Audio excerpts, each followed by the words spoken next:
Comment कर दिए थे कि मेडिकल पर बनाओ, मेडिकल बनाओ। और सबसे ज्यादा आपके क्वेश्चन आ रहा है चश्मे का और नौकनी का।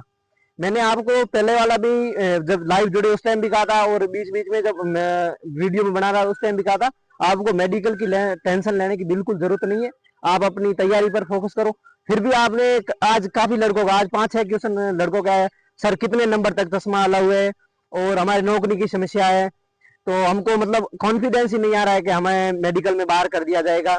तो आपको मैं बता दूं, आपका राजस्थान पुलिस में मेडिकल की कोई टेंशन नहीं है। सबसे पहले एक तो कलर ब्लाइंड नहीं चलता है, दूसरी हाइट में कोई छूट नहीं मिलती है, ठीक है। हाइट के सबके लिए SC ST कोई भी हो, लेकिन वो छूट लेते हैं, फिर उनको जनरल पास करना पड़ता है, क्योंकि छूट होती है वो एक बार ही मिलती है।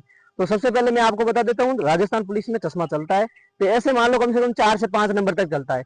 और वो विज्ञप्ति में स्पष्ट लिखा हुआ है 6x6 और 6x9 चश्मे के साथ में। चश्मा लिखा हुआ नहीं है, लेकिन आपके कैसे भी आंखें होनी चाहिए।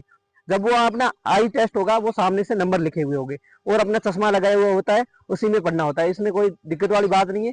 और नौकरी में ये होता है, थोड़ी बहुत चल जाती है, वैसे ज्यादा कहीं यहाँ से चिपका हुआ ज्यादा रहता है तो थोड़ी बहुत ऐसे कह देते हैं। क्योंकि राजस्थान पुलिस में सीधा ही आपको मेडिकल में बाहर नहीं किया जाता है। सबसे पहले पॉइंट दिया जाएगा, फिर आपका री मेडिकल होगा, उसमें के बाद में भी अगर बाहर कर दिया जाता है तो फिर वापस कमेटी बनती है। तो इतना झेलमेल नहीं किया जाता है, तो आपको सीधे मेडिकल से पास किया जाता है। मैं कहता हूँ आपको जहां तक रास्ता दिखता है वहां की सोचो, आगे की बिल्कुल मत सोचो। बाकी आप चश्मा लगा हुआ है और नौकरी है, नौकरी की समस्या है, तो इसके बारे में आप बिल्कुल आपको 1% भी फिक्र नहीं करनी। आपको तैयारी पर पूरा का पूरा फोकस करना है। बाकी मेडिकल के बारे में जो आईज है, कान के बारे में, उसमें किसी में बाहर नहीं किया। जैसे हर्निया का ऑपरेशन है, जो हमारे एक सर भी साथ में थे, एक्स मैन थे, उनका भी चल गया था, उन्होंने मतलब इससे कोई ज्यादा समस्या नहीं होती है। तो आप बढ़िया तैयारी करें, अपनी तैयारी पर पूरा ध्यान रखें।